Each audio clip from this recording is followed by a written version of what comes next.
Bom, agora vamos, né, a meio que a explicação ali um pouco mais detalhada, né, de alguns pontos que foram abordados no vídeo. O que é o catéter Swan-Ganz, tá? O tratamento do paciente crítico, né, vai envolver uma monitorização e uma avaliação hemodinâmica, como a gente já sabe. O catéter Swan-Ganz, ou catéter de artéria pulmonar, ele foi desenvolvido na década de 1960, tá? Então ele já tem um tempo aí.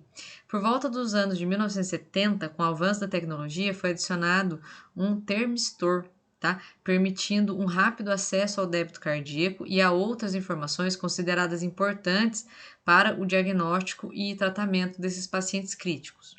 O catéter ele pode ser inserido em cirurgias, em salas de cateterização hemodinâmica ou mesmo à beira-leito, tá? Usualmente, tá? Sem ureoscopia, por monitorização das pressões e observação das formas de onda durante a inserção, tá? Então, tecnicamente, não é nada assim, muito absurdo a inserção do catéter, como deu para ver no vídeo. O caráter, né? O catéter, desculpa, o catéter é radiopaco, tá? E a uroscopia ou radiografia simples pode ser usada para guiar a verificação da posição. Então, se algum de vocês já teve curiosidade, por exemplo, de ver a inserção do catéter PICC, né, já está mais ou menos familiarizado com esse processo, tá? Mas aí é bem simples ali a questão da inserção. A localização do catéter Swan-Ganz, após sua passagem, né, deve permanecer locado na artéria pulmonar. Tem uma imagem ali para a gente relembrar qual que é a artéria pulmonar. Só que ele tem algumas complicações também, né, como tudo na vida. As complicações podem estar relacionadas com a técnica da passagem do catéter, tá? Então, assim, o médico que vai fazer a passagem, ele tem que estar devidamente preparado para estar fazendo essa passagem, porque coisas, né, complicações podem ocorrer ali nesse processo. Também tem complicações relacionadas à permanência do catéter ou mesmo à retirada, né? O processo da retirada do catéter também, né, precisa ser todo criterioso ali para não ocasionar complicações para o nosso paciente. Em relação à passagem do catéter, a gente vai citar aí como risco pneumotórax hipertensivo, que nós já conhecemos, arritmias vasculares, bloqueio de ramo direito ou até mesmo bloqueio do ramo atrioventricular total. Então, esse é um bloqueio que eu não quero que aconteça, tá? A presença do catéter na circulação predispõe o paciente a desenvolver infarto pulmonar, trombose venosa e complicações infecciosas. A lesão da artéria pulmonar ou um de seus subramos pode estar relacionada à migração distal do catéter ou à insuflação inadequada do balão. Vale lembrar, gente, que essas complicações, elas não são complicações corriqueiras, né? Senão haveria muito mais contras do que prós no uso do catéter. Então, quando a gente pesa o custo-benefício, os riscos em contrapartida, né, a riqueza dos dados que ele fornece, assim como a gente viu no vídeo da enfermeira falando a respeito do balão intraórtico, o médico tem, né, habilidade suficiente para deliberar, né, da necessidade do paciente estar fazendo uso desse catéter. Aqui nesta imagem, ó, nós podemos ver a via de entrada do catéter. Então, o catéter tá aqui, ó, verdinho, ó, tá?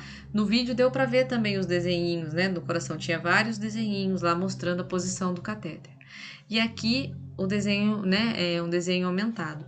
Esse site aqui, ó, eu deixei nas referências para vocês. Eles têm bastante informação também, tá? Então, o catéter entrou aqui, ó, tá?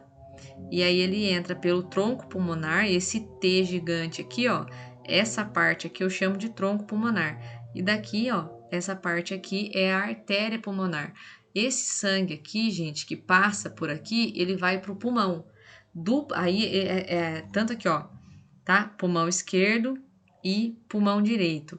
E aí o que acontece, né? Quando essas artérias levam o sangue para o pulmão, ocorre a hematose e o sangue retorna aqui, ó, pela veia pulmonar, tá bom? Eu comento muito com os alunos que no coração, né, essa região aqui, vocês vão ver o sangue oxigenado passar por uma veia, tá? E o sangue né, o sangue rico em gás carbônico passar por uma artéria. Normalmente a gente costuma, né, e de uma forma errônea, dizer sangue arterial como se ele fosse o sangue né, rico em oxigênio, assim, numa totalidade. E não, nesse trecho aqui, ó, eu tenho uma artéria, tá? Ó, uma artéria transportando sangue rico em gás carbônico, tá bom? E aqui eu tenho veias transportando sangue rico em oxigênio em direção ao átrio esquerdo e ao ventrículo esquerdo, tá bom? Quais que são as indicações, né? Gente, tem muito mais, tá, do que essas aqui, mas eu coloquei algumas.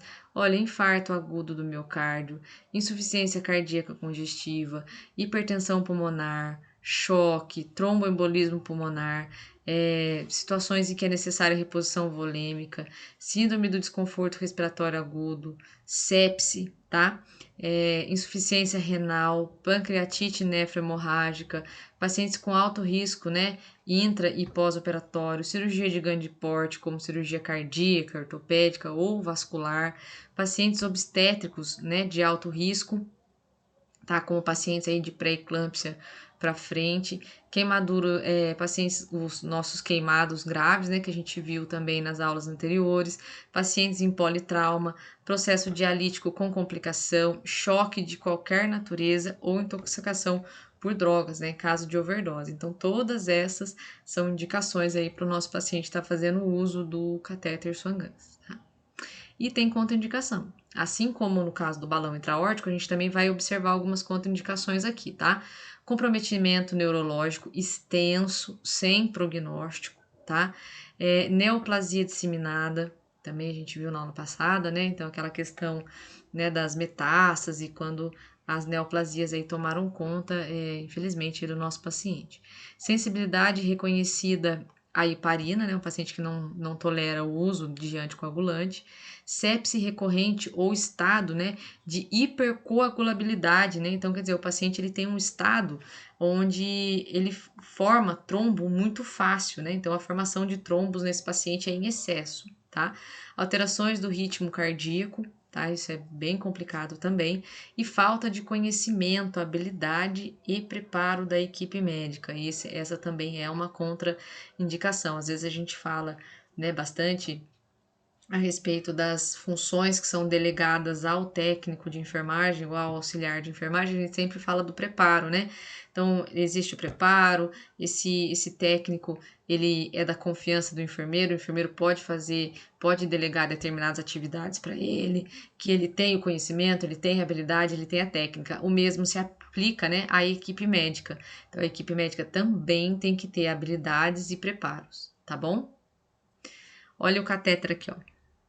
Tá? Olha por onde, olha o caminho que ele faz, tá? Então, ele tem um caminho bem, né, cheio de curvas, parece a Serra de Ubatuba aqui, ó, tá? Então, ele desce para subir novamente, tá?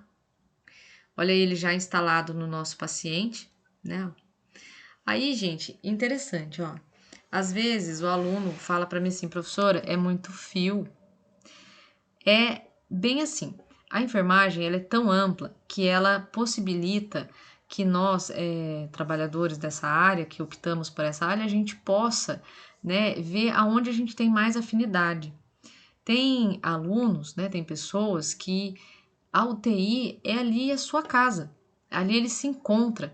Esse monte de fio que a gente vê, né, é como você vê nesses fios a possibilidade de saúde do seu paciente, de cura do seu paciente, meios. Sabe quando uma pessoa está com dor, você não sabe o que fazer para ajudar? Então, se eu dissesse para você assim, olha, monitore esse monte de fio que você vai ajudar ela. Tá bom, super vou, né? Então, né, ou ver né, esse aparato que o nosso paciente tem, né, no caso do profissional que vai trabalhar na UTI, né, tem profissionais que se sentem ali assim, né, prestigiados, se sentem privilegiados por trabalharem num ambiente assim. Tem gente que não gosta, a UTI é um ambiente fechado, tem toda né, essa questão.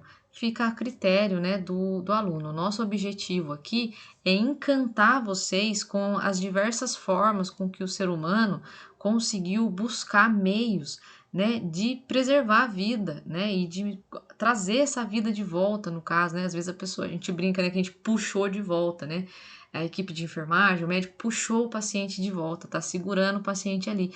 Então, esse é o objetivo dessas aulas que mostram esses meios, né? Fazer com que vocês fiquem ali encantados com a gama, né, de tecnologia e dispositivos que a gente tem, né, para lançar a mão aí e ajudar o nosso paciente, ok?